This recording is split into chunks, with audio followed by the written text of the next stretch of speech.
Man, you can't get any more 90s with a character like Earthworm Jim. One of the many characters that was made during the whole mascot craze, trying to compete with the likes of Mario, and especially Sonic.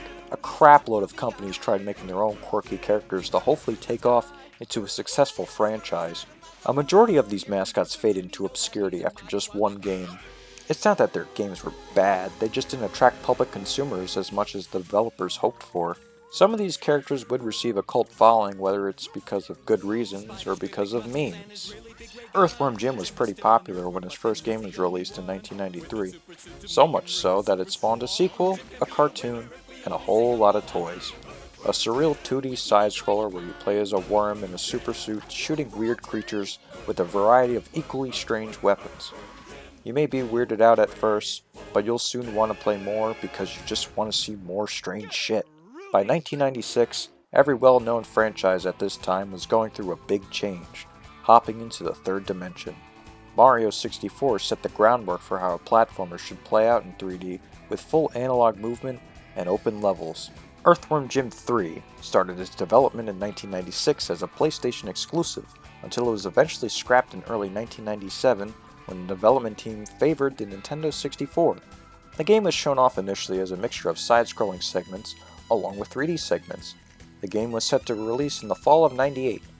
As we all know by now, this didn't happen. During development, Earthworm Jim 3D started to get influenced by games like Banjo-Kazooie. So, what do you think they did? They scrapped everything they had. Oh, dadgummit. Yeah, this is a pretty dumb decision, especially because the game was over halfway complete by this point.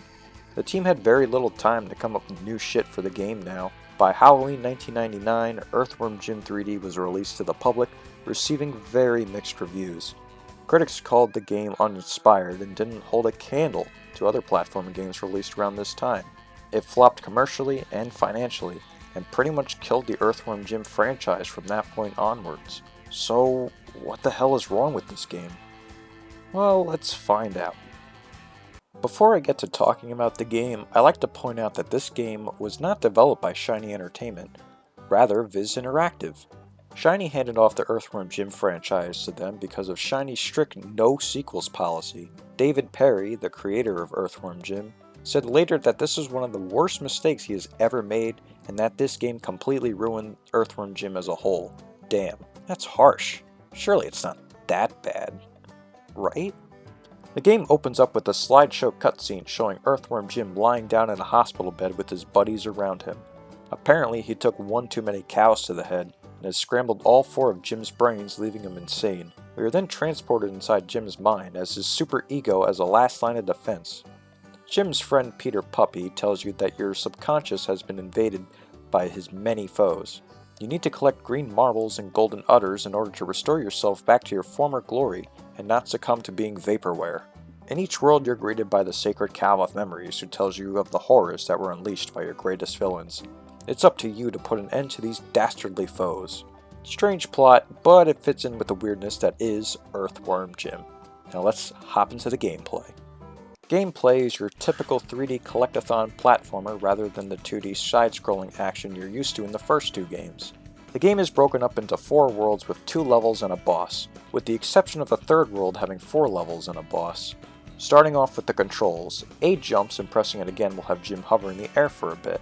Pressing the Z button will whip out Jim's trusty blaster which will obliterate anything it encounters. Pressing the down C button will have Jim use his body like a whip. It's good for activating switches and killing enemies. I know it's weird having it on the down C button, but if you look at the N64 controller, it makes sense. For new moves, Jim is able to crouch and roll around, which is very useful for avoiding projectiles. You can also perform a high jump by holding down the B button and then jumping right afterwards. You can also sneak by lightly pushing the control stick, which you'll use like 3 times. Overall, the controls are very smooth. Jim feels pretty natural and I never had an issue with controlling him. Definitely made playing through the game much more enjoyable. Well, for the most part, but I'll get into that troubling part soon. Oh, soon it will come. Your main goal in each level is to collect marbles and golden udders. The marbles are the standard pickup you find around the level. There are 100 in each level and they're all over the place. Picking them up restores 1 health, which can be very useful restoring minor damage you may have taken. These marbles act very similar to Banjo-Kazooie's notes, so much so that if you die in the middle of a level, you need to collect them all again. It sucked in Banjo-Kazooie, and it sucks here too. The udders are the equivalent of stars or jiggies. You get them from doing various things like hopping across tombstones, shooting a bunch of old ladies, grave robbing, washing an old person, running through a toilet, and retrieving underwear for a giant chicken, just to name a few. Each level has their own unique characters that are always in need of some help. Jim has some decent banter with these characters and it can be pretty funny sometimes. Most of these characters you meet up with end up meeting a gruesome fate. A majority of them get crushed by a fridge, the sheriff gets blown up, and the worst one of all is Elvis being grounded up and turned into a giant burger along with King Gherkin who was in the previous level. Damn, that's fucked up. The levels you explore can be pretty hit or miss. For some positives, each level feels very unique for one another. In one level you're raiding a bovine military camp, and in another level you're tiptoeing through a minefield of dynamite rabbits. Or at least trying to.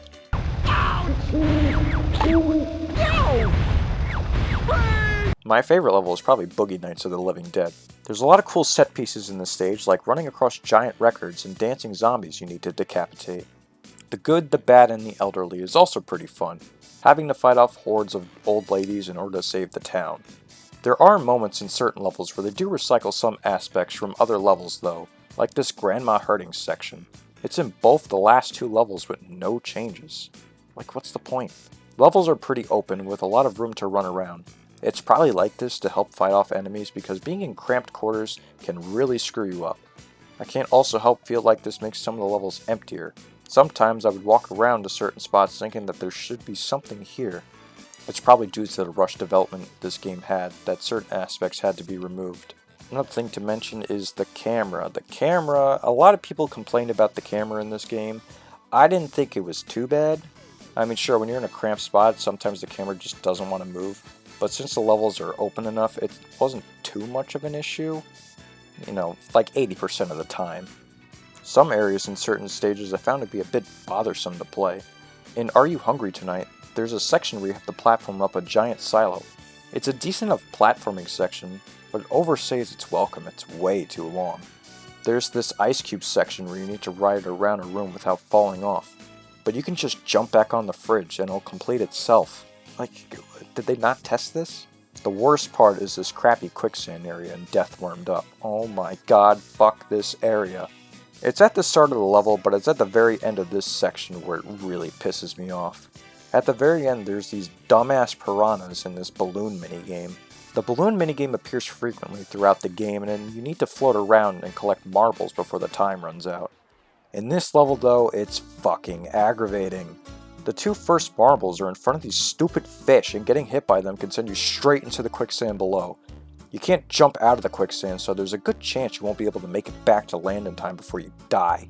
It also doesn't help that sometimes it'll glitch out and you won't get the udder, and it's the only balloon challenge in the whole game that does this. Why? That's just salt in the wound.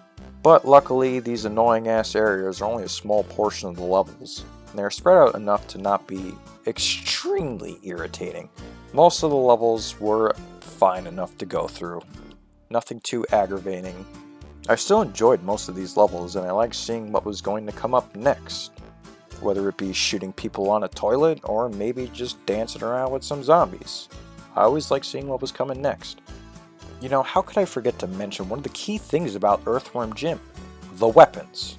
Each level has its own unique weapon, and they're all pretty fun to use. The first level you get a mushroom gun which will fire homing leprechauns. You'll get a gun that fires ricochet bullets, which is used for solving puzzles and hitting enemies around corners.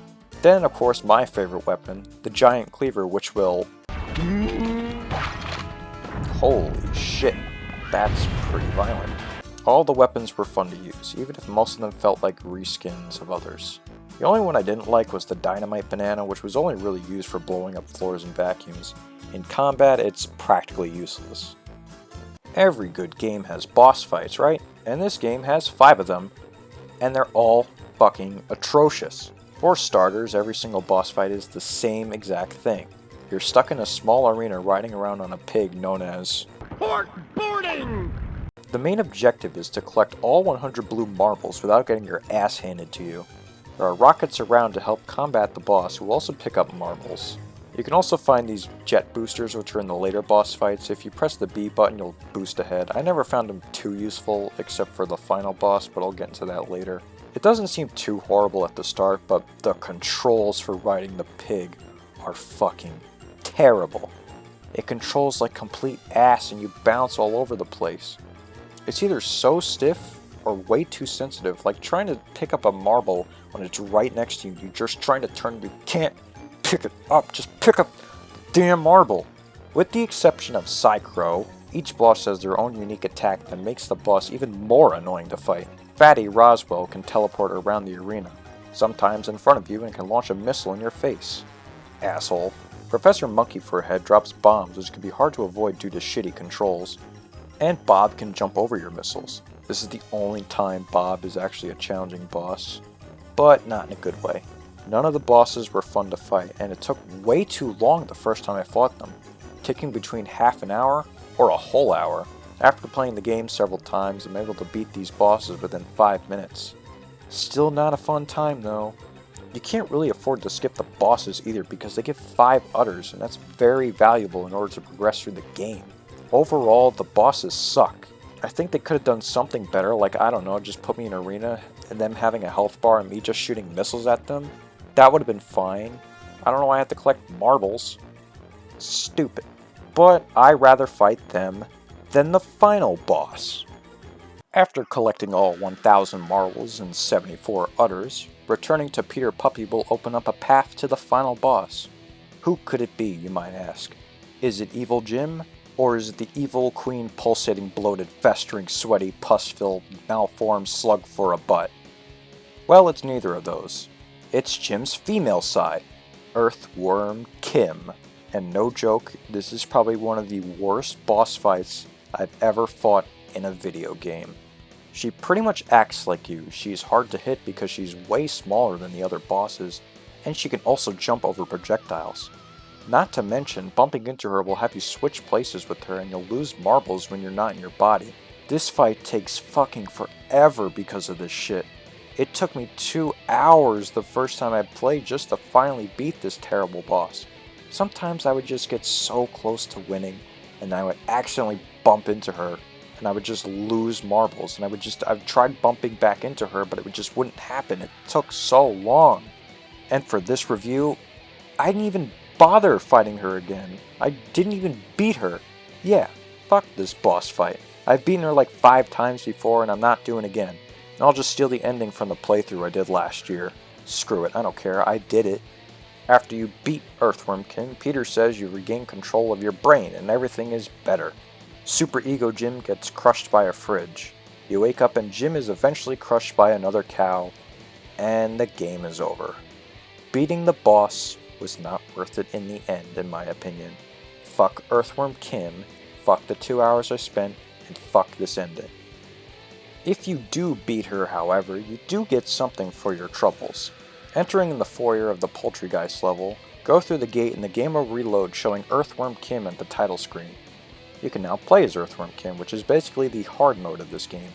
Enemies have more health, you take more damage, atoms heal you for less, and marbles don't heal you at all. It sucks ass. I did not have fun playing through it. I beat the whole game as Kim. Here you go, I'm showing it off right now. It was not fun. At all. My final thoughts on the overall gameplay is that it was just average. I enjoyed playing through the levels and seeing what they had to offer. The rough parts of certain levels didn't harm my overall enjoyment of each level, and I do like interacting with a lot of the characters and seeing what they had to do. The boss fights I think completely ruined the replay value of the game. They're really that bad. I think the overall presentation of the game is alright. Everything is nice and colorful and the character models look pretty good. The frame rate is also really good, and I was getting a pretty solid frame rate for most of the time, except when things got a little too cramped. The game even ran at 60 FPS at one point. Of course, that's when nothing was on the screen, but that's still pretty impressive for N64. I still think I prefer Jim's beta model, but you know, this one looks alright. The sound effects are nice and cartoony, and the music is one of the better parts of the game. The N64 version doesn't have a ton of music, but what we got is alright. The PC version has way more, and it sounds pretty good. You've been hearing it in the background during this whole review. Oh yeah, the PC version, released about a year later. It does fix up some problems I have with the original N64 version. Mainly the boss fights, they don't control like complete dog shit in this one. Not great, but I can actually move around normally here. It still has that dumb glitch of the udder not spawning in that one balloon race and Death Wormed up though. Ugh. It did fix that ice cube thing though, so you're actually going to have to do it in the PC version. That sucks. In conclusion, Earthworm Jim 3D is just an average game, maybe a little bit below. I think it could have been better if they just stuck with their original intent rather than changing it completely. Even in its current state, I still enjoyed my time through the game. I know I've been negative through most of it, but overall, I enjoyed it. I wish there could have been more stuff to do in the normal stages, and those boss fights are the fucking worst. I do still think you should check this game out for yourself. It's definitely not for everyone, and you might get a bit agitated at some parts. Go for the PC version because it's only $10 on GOG. The N64 version is a lot more expensive in comparison. Sadly though, we'll probably never get a remaster of this game. It fell too hard that I don't think I'll be able to walk again. But come on, if Bubsy of all things can come back, I think Earthworm Jim has a chance of coming back. Come on, please.